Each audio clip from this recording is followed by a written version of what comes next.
이탈리아 로마에 가면 카타콤베라고 불리는 초기 기독교 유적지를 볼 수가 있습니다.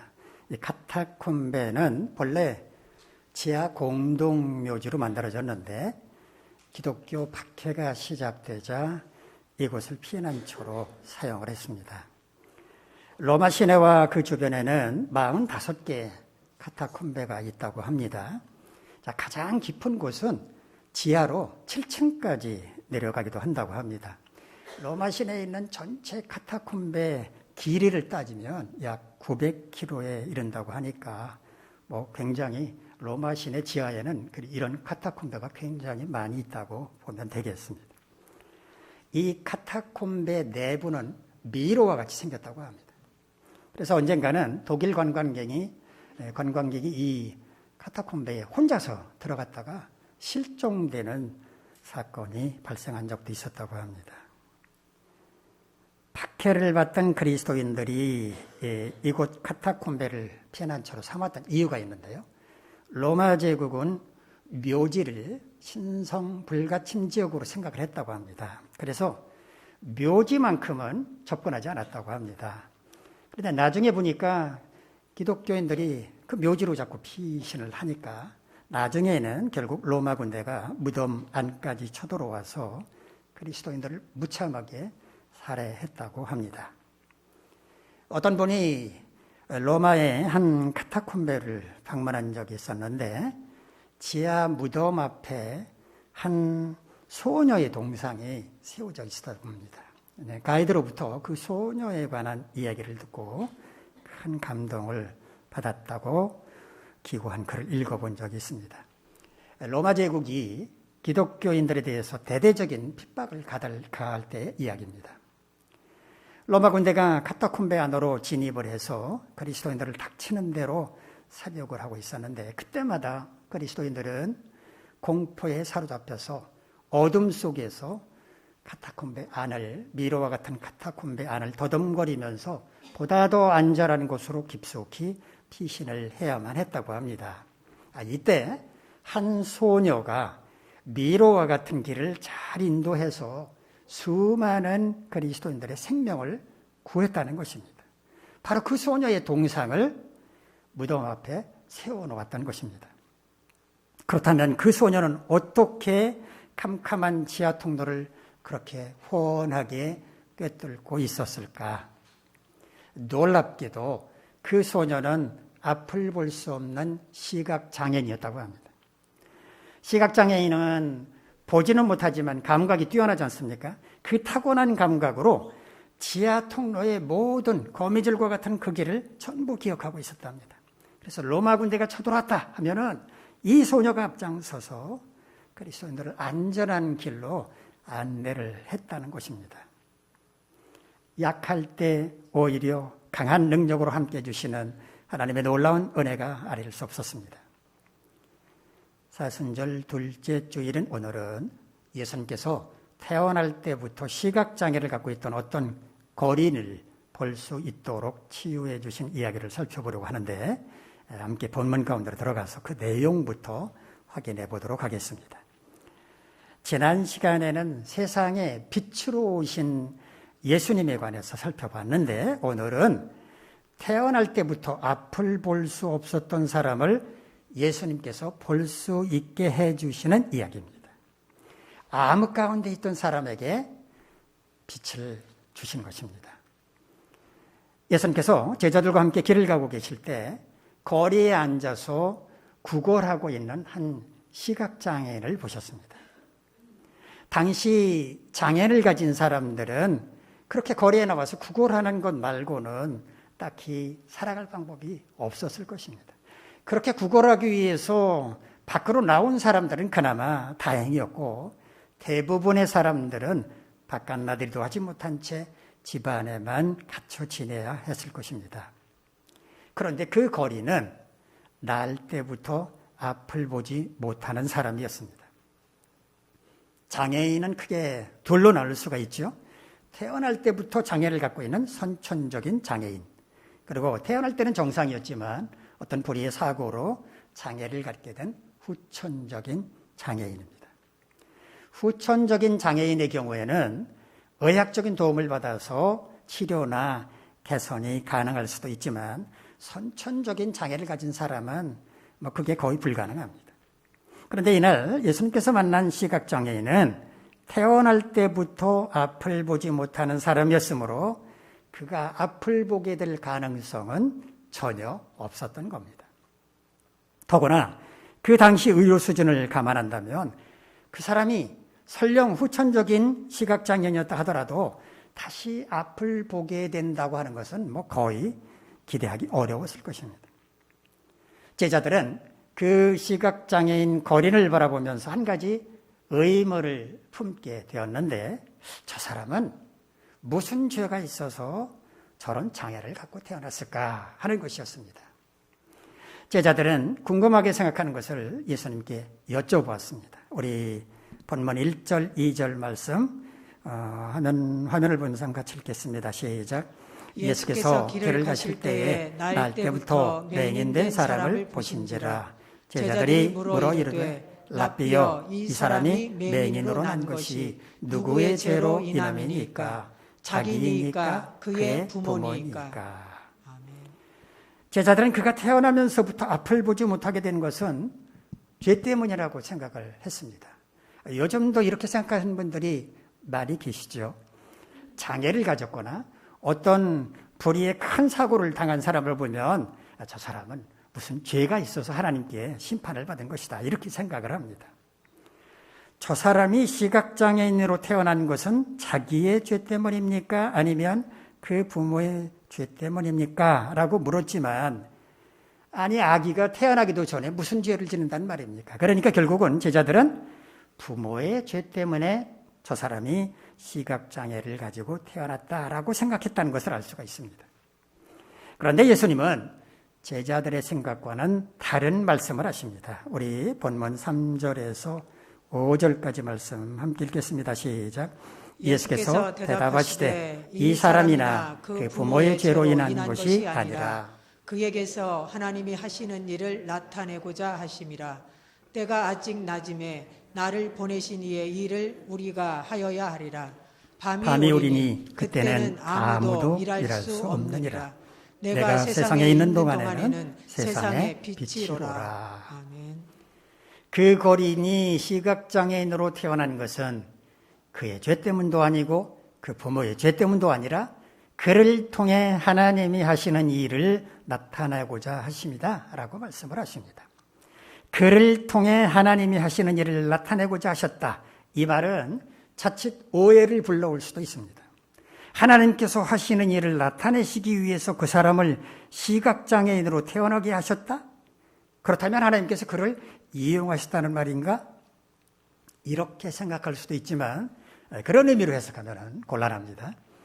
그가 시각장애인으로 태어난 것은 어느 누구의 죄 때문도 아니지만 하나님은 그를 고쳐서 볼 수 있게 하심으로써 하나님의 긍휼, 하나님의 자비, 하나님의 능력을 나타내 보여주실 것이다, 이런 의미로 해석해야 합니다.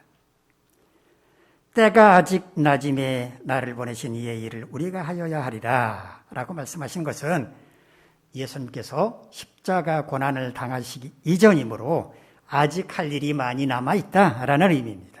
다시 말하면 예수님께서 십자가 고난을 당하시게 되면 캄캄한 밤과 같아서 아무것도 할 수 없게 된다는 것입니다. 그런 밤이 되기 전에, 즉 낮 동안에 하나님께서 맡겨주신 이 일을 부지런히 하셔야만 하는데, 그것이 세상의 빛으로 오신 예수님의 사명이라는 말씀이었습니다. 이어지는 말씀을 보면 예수님은 앞을 보지 못하는 그 시각장애인 거린을 고쳐주시는데 그 과정이 좀 특이합니다. 땅에 침을 뱉어서 진흙을 이겨 그의 눈에 발라주신 다음에 실로암 연못으로 가서 씻으라, 이렇게 말씀을 하셨기 때문입니다. 그렇다고 해서 이 말씀을 보고 예수님의 침이 능력이 있는 거다, 아니면 진흙이 효능이 있는 것이다 라고 생각하는 것은 지나친 비약입니다. 예수님께서 그렇게 그에게 하도록 행하신 것은 그가 얼마나 예수님의 말씀에 순종하는지를 시험하신 것이라고 볼 수 있습니다. 그런데 요한은 실로암의 뜻을 풀어서 설명을 하고 있습니다. 히브리어인 실로암은 보냄을 받았다는 뜻이라고 말합니다.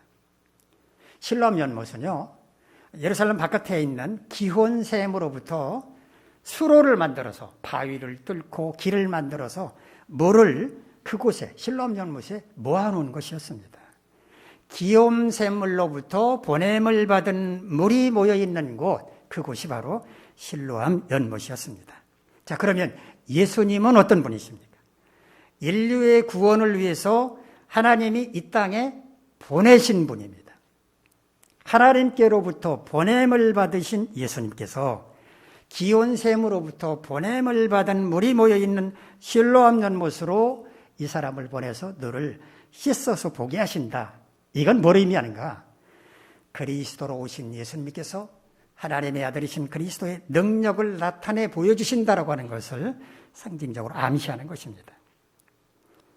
앞을 볼 수 없는 그 거리는 예수님의 말씀에 순종해서 실로암 연못으로 가서 진흙이 발라진 눈을 깨끗하게 씻었고, 그 순간, 눈을 씻는 순간 그는 태어나서 처음으로 세상을 볼 수 있게 되었습니다. 그가 앉아서 구걸하던 곳으로 다시 돌아왔을 때 예수님은 이미 그 자리를 떠난 후였습니다. 그러나 사람들은 그를 보고 깜짝 놀랐을 것입니다.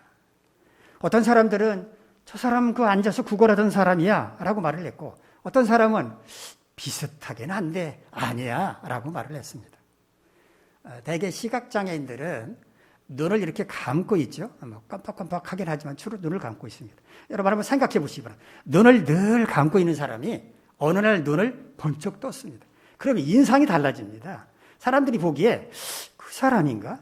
아닌 것 같은데 비슷한데? 이렇게 생각을 하게 됩니다. 그러니까 어떤 사람은 구걸하던 사람이 맞다고 말하고, 어떤 사람은 비슷하긴 한데 아니야 라고 말을 했던 겁니다. 이렇게 서로 설왕설래를 하자 그 거린이 자기가 나서서 말합니다. 내가 바로 그 사람이라고, 구걸하던 사람이라고 말을 합니다.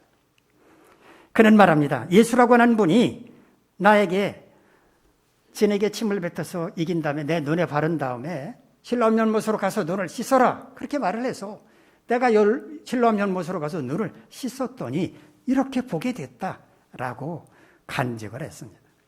사람들이 물었죠. 그 사람 예수라는 사람 어디 있습니까? 누굽니까? 그러나 그 사람은 알지 못하죠. 눈을 감고 있는 상태에서 이래라 저래라 말씀만 듣고 실로암 연못에 갔다 온 것밖에 없기 때문에 그 사람은 말하죠. 나는 그 사람이 누군지 알지 못합니다 라고 대답을 했습니다. 그리고 또한 예수님은 이미 그 자리를 떠난 후였기 때문입니다. 오늘 본문은 예수님께서 하나님이 이 땅에 보내신 메시아 그리스도라고 하는 것을 보여준 표적 사건이었습니다. 표적이라고 하는 말은 예수님이 그리스도라고 하는 것을 사람들에게 증거하기 위해서 나타내주는 기적이라는 뜻입니다. 세상에 빛으로 오신 예수 그리스도께서는 사람의 눈을 밝혀주실 수 있는 분이다라고 하는 것을 증거한 사건이라는 겁니다. 이것은 단지 육신의 눈에만 해당되는 게 아닙니다. 예수님은 우리의 영적인 눈도 밝혀주시는 분이기 때문입니다. 육신의 눈이 밝아지는 것 복된 일입니다. 그러나 그보다 더 귀한 것은 영적인 눈이 밝아지는 것입니다.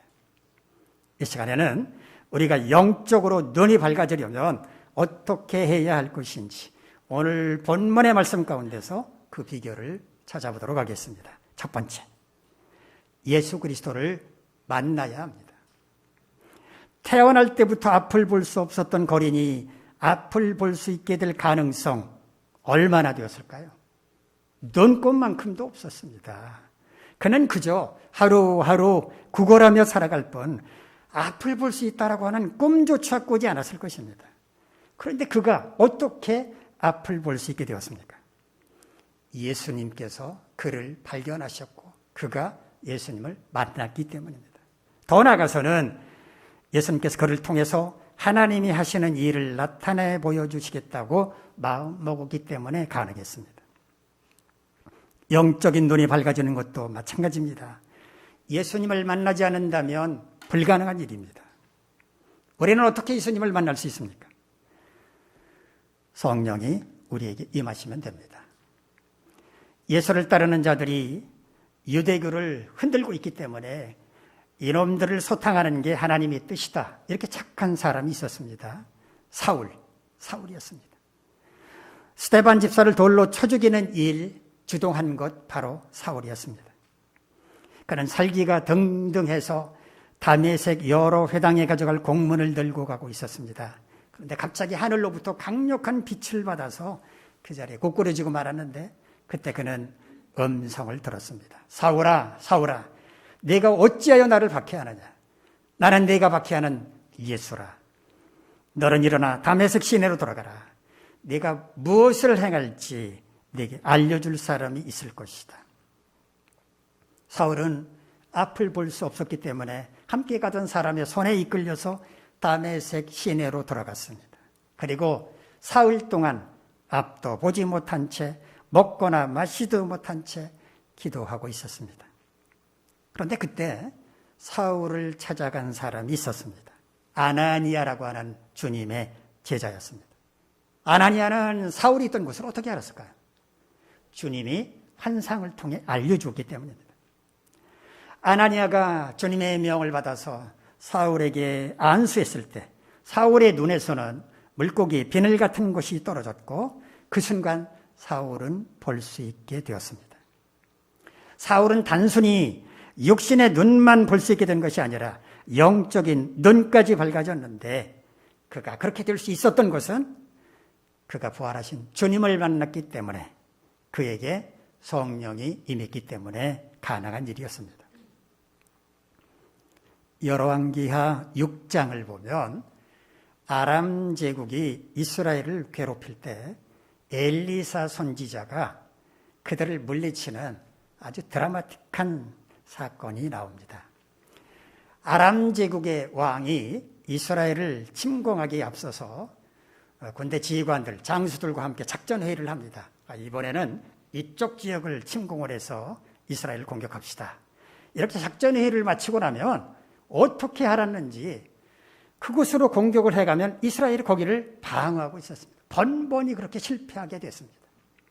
이렇게 반복되자 아람 제국의 왕이 불안하게 생각을 했습니다. 이거 틀림없이 우리 내부에 첩자가 있다. 우리 내부의 일을 이스라엘 왕에게 알려주는 누군가가 있다라고 생각을 하고 있었습니다. 그때 신하 가운데 한 사람이 이렇게 말합니다.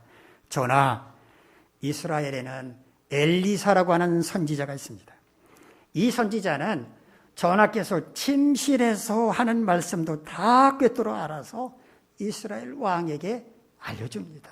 그래서 이스라엘이 대비를 하는 것입니다. 그 얘기를 들은 아람 제국의 왕은 그러면 엘리사 선지자부터 잡아라 라고 명령을 내리게 됩니다.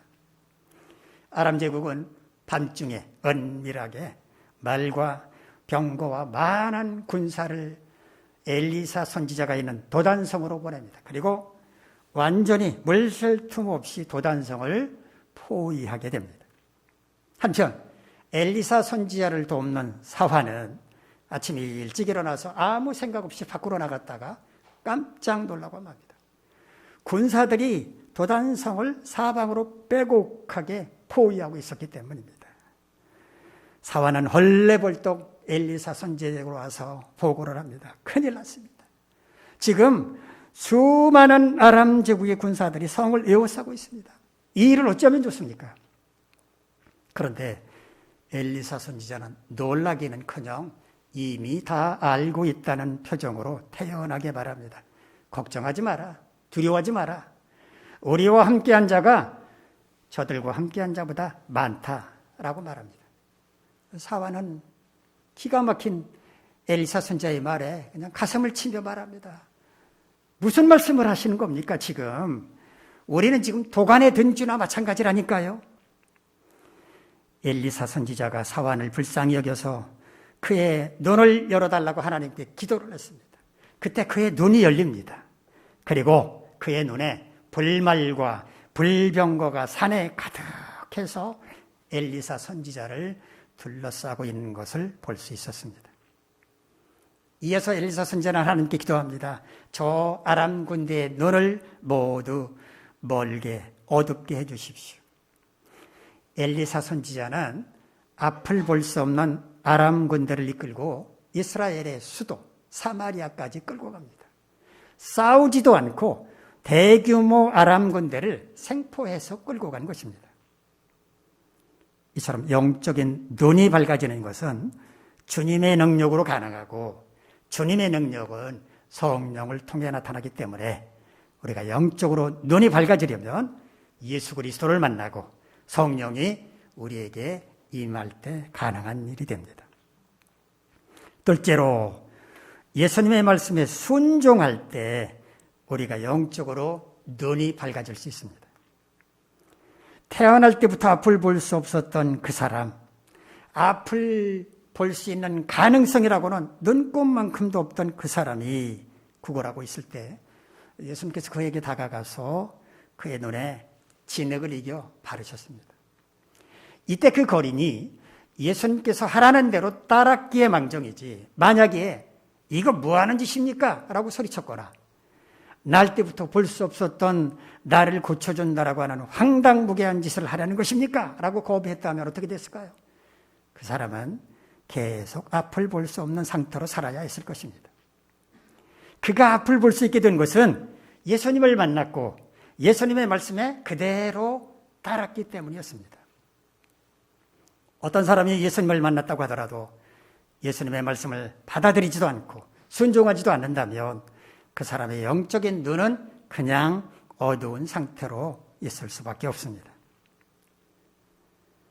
조선 제26대 왕이었던 고종의 아버지 흥선대원군, 12살 어린 나이에 고종을 대신해서 섭정을 펼쳤는데 봉건적 개혁 정책을 실시해서 세도 정치를 타파하려고 노력했다라고 하는 공은 인정하지만 열강의 침략을 봉쇄한다는 명목으로 철저한 쇄국 정책을 펼쳐서 세계 문물을 받아들이는 데는 실패했다라고 하는 비판을 받기도 합니다. 대원군이 나라의 문을 걸어잠그고 있는 동안 우리나라는 세계가 어떻게 돌아가는지 알지 못했습니다. 보지도 못했고 깨닫지도 못하고 있었으니까 그야말로 앞을 볼 수 없는 시각장애인이나 다름없었습니다. 우리가 예수님의 말씀에 순종하지 않는 것은 영적인 문을 걸어잠그고 있는 것과 똑같습니다. 우리가 마음문을 열고 주님의 말씀을 받아들이지 않는다면 우리는 영적으로 한 발자국도 앞으로 나갈 수 없습니다. 예수님을 만났으니까 교회에 나와서 예배는 드리겠죠. 그러나 영적으로 아무런 변화도 기대할 수 없습니다. 예수님의 말씀에 순종한다고 하는 것은 자신의 모든 것을 내려놓고 예수님께 완전히 항복하는 것을 의미합니다. 교만함, 의심, 불안, 두려움을 모두 내려놓고 모든 것을 주님께 맡기는 것입니다. 예수님께서 땅에 침을 뱉어 진흙을 이기신 다음에 그것을 눈에 바르고 실로암 열매서 가서 너를 씻으라고 말씀하시는 걸 들었던 그 거린, 한번 생각을 해봅시다. 보나마나 그 거린은 두 가지 생각으로 갈등을 했을 것입니다. 이런다고 해서 내가 앞을 볼 수 있을까? 괜한 짓을 하는 것은 아닐까라고 하는 부정적인 생각. 지금까지 평생 앞을 보지 못하고 살아왔는데 뭐라고 말씀하든지 그대로 따른다고 손해날 건 없잖아 라고 하는 긍정적인 생각이었을 것입니다. 이런 갈등 가운데서 그는 긍정적인 쪽을 선택을 했습니다. 예수님의 말씀에 순종한다고 하는 것은 긍정적인 자세를 갖고 예수님께서 베풀어 주실 은혜를 기대하는 것입니다. 아주 병약한 사람이 있었습니다. 그런데 이 사람 집 앞에는 커다란 바위가 하나 있어서 들어가고 나가는데 아주 불편하기 짝이 없었습니다.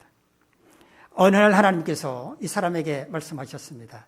집 앞에 있는 바위를 아침 저녁으로 매일 힘차게 밀어라.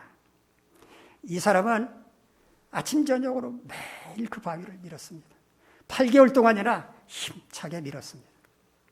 그런데 바위가 조금도 움직여지질 않은 것 같았습니다. 똑같았습니다.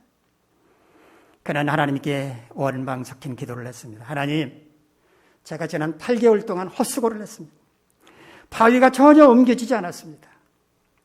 그러자 하나님께서 뭐라고 말씀하시는지 아십니까? 내가 언제 너보고 바위를 옮기라고 했냐? 그냥 바위를 밀라고 말하지 않았느냐?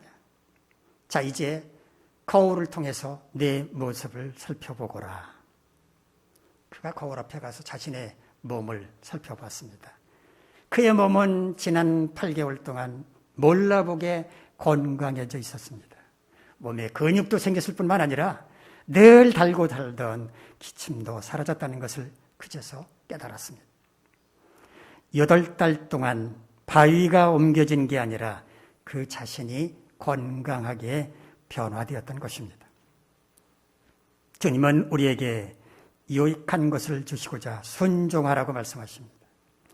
만일 우리가 주님의 말씀에 순종한다면 주님은 우리에게 유익한 은혜를 부어주실 뿐만 아니라 영적인 눈도 밝혀주실 것입니다.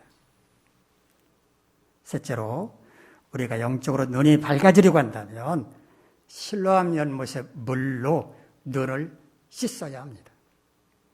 우리의 영적인 눈이 어두운 것은 우리 눈을 덮고 있는 진흙 때문입니다. 우리 눈을 덮고 있는 진흙은 뭘 가리킬까요? 버리지 못하고 붙잡고 살아가는 못난 자아, 교만함, 세상의 초등학문, 욕심의 정욕, 안목의 정욕, 이생의 자랑을 가리킵니다. 이런 것들이 오늘 우리 눈을 덮고 있기 때문에 우리는 영적으로 어두울 수밖에 없는 것입니다. 그러므로 영적인 눈이 밝아지려면 우리의 눈을 씻어야 합니다. 실로암 연못에 가서 물로 눈을 씻어야 합니다. 실로암 연못의 물은 뭘 가리킬까요? 진리의 말씀, 영생의 말씀, 생수의 말씀을 가리킵니다. 요한복음 7장 37절로 38절에서 예수님은 이렇게 말씀하셨습니다. 누구든지 목마르거든 내게로 와서 마시라. 나를 믿는 자는 성경의 이름과 같이 그 배에서 생수의 강이 흘러나오리라. 우리가 예수님이 주시는 생수와 같은 말씀을 마실 때 우리는 영적으로 눈이 밝아질 뿐만 아니라 우리의 입술을 통해서 나오는 말들이 사람을 살리는 생수가 될 것이라는 말씀입니다. 왜 거듭나지 못하고 언제나 그 모양 그 꼴입니까? 진리의 말씀, 영생의 말씀, 생수의 말씀이 우리 자신을 진정으로 변화시키지 못하기 때문입니다. 씻어버려야 할 진흙이 아직도 우리 눈을 덮고 있기 때문입니다. 말씀을 눈으로만 읽지 마십시오. 마음으로 읽으십시오. 말씀을 귀로만 듣지 마십시오. 마음으로 들으시기 바랍니다. 그럴 때 그 말씀이 우리 눈을 덮고 있는 진흙을 씻어줄 뿐만 아니라 우리의 영적인 눈이 밝아지게 될 것입니다. 우리의 영적인 눈이 밝아야 주님을 바라볼 수 있고 십자가를 바라볼 수 있고 천국을 바라볼 수 있습니다. 우리의 영적인 눈이 밝아야 하나님의 뜻을 분별할 수 있으며 시시때때로 부어주시는 주님의 은혜를 깨달아 알 수 있습니다. 우리가 영적으로 눈이 밝아지려면 어떻게 해야 합니까? 첫째, 예수 그리스도를 만나야 합니다. 예수 그리스도를 마음의 주인 자리에 모시고 날마다 동행하는 삶을 살아야 합니다. 둘째, 예수님의 말씀에 순종해야 합니다. 마음 문을 열고 주님의 말씀을 받아들이고 자신의 모든 것을 내려놓고 예수님께 완전히 항복하며 의심이나 불안함이나 두려움을 버리고 모든 것을 주님께 맡기고 우리에게 베풀어 주실 것을 기대해야 합니다. 셋째, 실로암 연못의 물로 너를 씻어야 합니다. 진리의 말씀, 영생의 말씀, 생수의 말씀으로 변화를 받는 것입니다.